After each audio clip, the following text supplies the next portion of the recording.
Hey everyone, and welcome to episode 55 of Piv's NXT Point of View podcast. My name is Bill Pivots.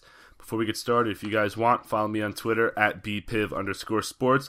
I talk about everything WWE, baseball, NFL, sometimes basketball, sometimes UFC, and right now, in the thick of it, I talk about some March Madness as well. Mostly how frustrated I am that my bracket is thrown out after the weekend. Also, if you don't mind, rate, review the podcast on iTunes, Podbean. I also post a show on YouTube for those who don't like using podcast services. It's up there for you guys as well. So this week was a very eventful week. We got the matches that were, quote-unquote, supposed to take place last week before the 2 out of 3 Falls match went the whole show. We have American Alpha against the Vaudevillains, and we also have Asuka and Bayley teaming up as well.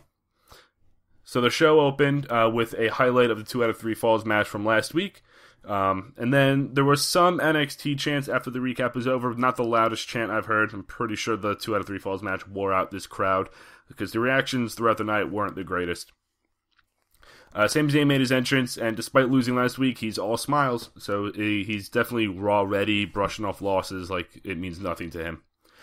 He said he went to war with Samoa Joe. He said it's usually humbling, but he's not embarrassed for the loss. Regardless of who the champ is, his goal is still to be the first 2-time NXT champion. He then said that TakeOver Dallas is going to be huge, and it will steal the show on WrestleMania weekend. And he was interrupted by William Regal. Regal said that he was listening and said Zayn deserves something special, and he deserves to face one of the best in the world. And he announced that at TakeOver Dallas, his opponent will be NXT's newest signee. And at this point, the screen went static, like the black and white dots with that snow cover thing. And then the screen showed Shinsuke Nakamura. He said, NXT, Sami Zayn, see you at Dallas. And the crowd started chanting, holy shit. And this is where Shinsuke was made his debut, or at least his first appearance in NXT. I was a couple weeks off, but I knew it was going to happen around this time heading into TakeOver Dallas. Zayn's music played. He had like a surprised, confident little smile on his face, and then he walked away. Great announcement, great way to kick off the show, and at this point, even with this match announcement, TakeOver Dallas might be the best takeover ever as far as the lineup, the matches, the star power, everything. The fans that are going to be in attendance, it could be the biggest takeover to date. The American Alpha Vaudevillains match is a number 1 contenders match, and it's the Bayley, Asuka versus Ava Marie, Nia Jax tag match happening as well. First match was the Hype Bros versus Angelo Dawkins and Kenneth Crawford, who I've never heard of. They went from such a high with the Shinsuke announcement to a low in this match. Mojo was on offense early. Ryder got his turn. He landed a double knees in the corner and a nice missile dropkick. He took out both men with the double baseball slide to the outside. Dawkins tripped Ryder on the apron, and his team took advantage, but it wasn't for long. Mojo came back in, actually, and he took out Crawford with 3 shoulder tackles, a corner splash, and a discus clothesline before the Hype Bros hit the Hype Rider to get the win. Really a nothing match. They're just showcasing the Hype Bros as, I guess, the 3rd or 4th. I can't even keep track. Babyface tag team. There's really nothing to them. Ryder kind of looks like going through the motions, and Mojo hasn't developed his character at all since debuting in NXT. The only thing that they've added is Zack Ryder as his tag partner. That's about the only change or addition to his gimmick, and it's getting pretty stale to me, at least. We then got a recap of NXT's time at the Arnold Classic in Columbus, Ohio. It looks like they made a cool experience out of the whole weekend. They put on a couple shows. Fans were getting things signed and to get pictures taken with the NXT stars. So it's a cool fan fest looking thing for the NXT fans. Then Dana and Emma were shown walking down the hallway. They ran into Deanna, and they ridiculed her about not listening to them and losing to Asuka again last week, or a couple weeks ago. They exchanged some words, and Emma said something along the lines of, what I'm going to do to you is nothing compared to what Asuka did, or something like that. Second match was Deanna Purrazzo against Emma. Emma shoved her a little bit. Deanna pushed back. Emma kicked her and beat her down in the corner very quickly. She then pulled on her hair some on the ground in between the ropes. There was a sloppy spot at this point with Emma ducking a move and going for a clothesline. It didn't look like Deanna was in the right spot at the same time, but nonetheless, it was just a little sloppy. Also, there was a huge "Let's Go Emma" chant. I don't know why. I guess for the same reason I would be, is that the fans can care less about Deanna. They really haven't done anything to build her up. She's lost to Asuka twice. She obviously lost in this match. So there's really no reason to get behind her, besides, I guess, defeating the bully that Emma is, but that's about it. Emma hit the Emma sandwich. Deonna came back with some elbows and a huge knee to the chin, but Emma countered one of her moves and locked in the dilemma. She then smashed Deonna's face down into the mat and then won with the Emma lock. Like I said, there's really nothing to be excited right now. Emma is just going through the motions very similarly to the Hype Bros. Obviously, she's higher up in the division that she's in, but she's possibly the number 3 heel on the roster. I would probably put Eva, however you pronounce it, Eva Marie as like the most hated heel. Then Nia Jax, and I guess Dana and Emma right around that spot. But, I mean, it's been a decent story with Dana and Emma giving Deonna some advice and showing her the ropes kind of thing. This teacher-student dynamic, but it's really just a background storyline just to get Emma on TV. We then got a recap of the NXT tag title match from WWE Roadblock last Saturday, and I honestly think it was the second best match on that show. Right before or right after, I guess, depending how you rank them. The WWE title match between Ambrose and Triple H was a really good match, and then I would put this match second. Third match was Tommaso Ciampa against Jesse Sorensen. Every time Ciampa's music hits, he gets a really great reaction. The fans are just hyped to see them, unlike they're not hyped to see the Hype Bros. And I just didn't realize how big Jesse was. For some reason, I always took him as a smaller guy. I know he's made a couple other appearances on NXT, but I just didn't think he was that big, that muscular. Bell rang, Ciampa came out firing with some strikes and backed Jesse into the corner. He landed a huge running knee to the head. Jesse countered a powerbomb, but Ciampa hit a huge clothesline. Jesse was on offense a little bit. He had Ciampa in the corner, landing some punches. Ciampa rolled underneath, landed a knee to the gut, and then he locked in that same armbar he made Bull Dempsey tap to a couple weeks ago and got the win. Very fast pace. I'm pretty sure this match lasted maybe 5 minutes at the most.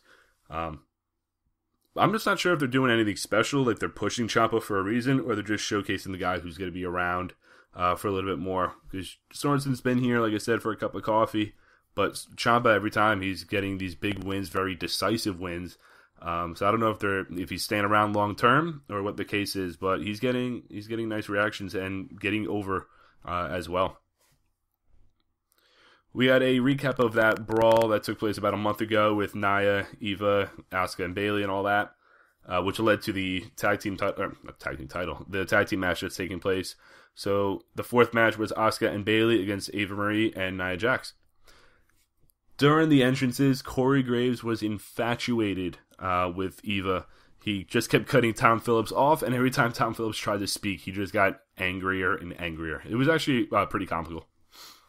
The crowd actually, like I said earlier, they seemed off because Asuka and Bayley didn't get the same reactions they usually get every other week. They were kind of tempered reactions. They weren't very loud. Like I said, I don't know if the 2 out of 3 falls match wore them out, but the reactions here weren't up to NXT standards, or Full Sail standards, I should say. Beginning match, Nia took Bayley down and then tagged in Eva, but Bayley quickly took control and tagged in Asuka. Eva landed one strike, which kind of pissed Asuka off, who then landed a flurry of kicks. She landed her hip attack. Nia made the blind tag and hit Bayley with the Samoan drop. Bayley crawled to Asuka, but Eva came in, slapped Asuka across the face. Bayley hit a suplex and pinned Eva, but Nia came in, trying to break up the pin. Bayley rolled out, and then Nia Jax accidentally leg dropped Eva Marie. Asuka caught Eva with the kick from behind on the apron, and Bayley connected with the belly-to-Bayley suplex to get the win. After the match, William Regal came out. He congratulated the women and said that Bayley is what a champion should be and how they should be represented. And Asuka has been a standout performer since debuting in NXT, something along those lines. I didn't get word for word. He then announced that Asuka is a new number 1 contender and will face Bayley for the NXT Women's Championship at TakeOver. Asuka and Bayley faced off each other, and Asuka had the biggest smile on her face. As far as this match is concerned, I was expecting something a little more competitive, not just making the heels look like a fool. They kind of just, I wouldn't say the word buried, but kind of just took Eva and Nia Jax back a little bit as far as the kind of heels they are. They weren't smart. Nia Jax was just going all over the place. Obviously, Eva isn't good in the ring, but even her character, what's the word I'm looking for? Tempting or even provoking Asuka like that's not something a heel would do, I guess, especially one like Asuka to get her ass kicked right away. So they kind of just pushed the heels aside and obviously made room for which paved the way for the Asuka Bayley announcement for TakeOver. And I think at this point they're going to call Bayley up and give Asuka the championship. Bayley's had a good run. Since Brooklyn? She's had the title, so that was August. So it's been a few months for Bayley, so I think it's time for Asuka to take the next step as the number one women's babyface and let Bayley go to the main roster. We then got a recap of Austin Aries' debut and Corbin's attack on him. The commentators interviewed Aries via satellite. He said that NXT is the place where he wants to be. He's excited, but Corbin ruined the experience. As he was getting up, he said Regal apologized to him, but Aries said, "Don't apologize to me, apologize to Corbin."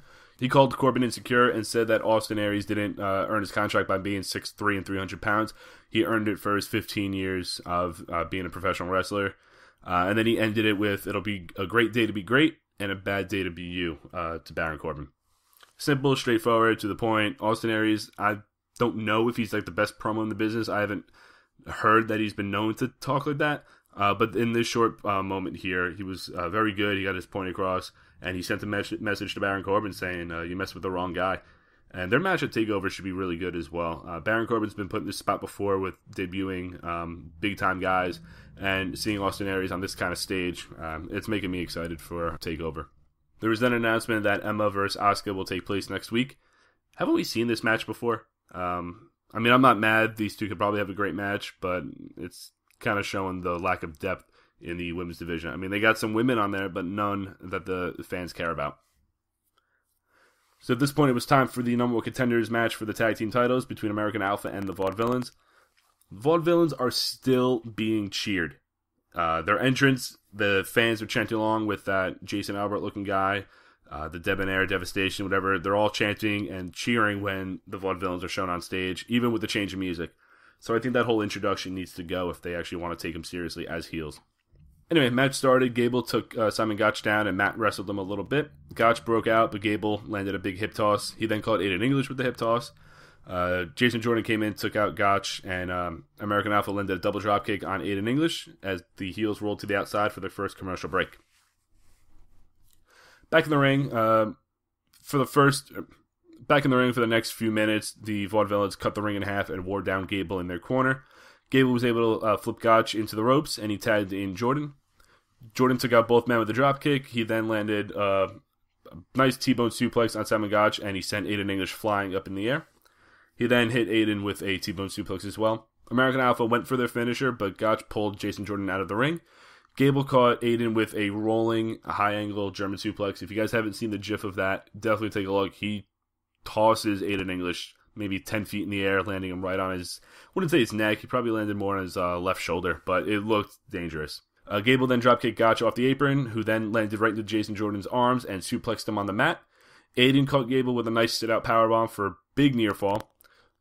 Jordan got the tag, sent Aiden into corner, and then he tagged Gable back in, and they were able to hit their finisher to get the win. Same formula for a American Alpha match. Gable gets worn down a little bit. Jason Jordan makes the hot tag, high impact offense, and they get their finisher.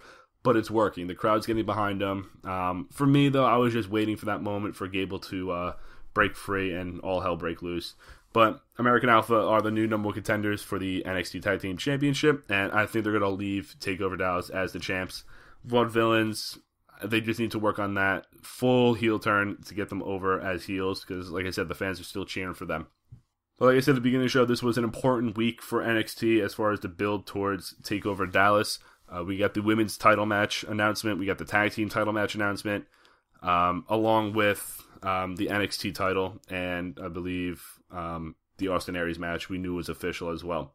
So the card for TakeOver Dallas is looking like this. You have Finn Balor Samoa Joe 2 for the NXT title, Sami Zayn versus Shinsuke Nakamura, Baron Corbin versus Austin Aries, Bayley versus Asuka for the NXT Women's title, Dash and Dawson versus American Alpha for the NXT tag titles. This card is the most stacked NXT TakeOver card ever. The names of the guys, the stage, like I said, they're going to be on. This is going to be the biggest TakeOver ever. I don't think I'm missing any matches unless they announce some other women's match for the undercard. But this show is loaded enough that it's going to be the best show of the weekend. I'm actually looking forward to this than WrestleMania, the way that show's going. But as for next week, the only match that I heard that was announced was Emma vs. Asuka. So I'll be back here with episode 56. Peace.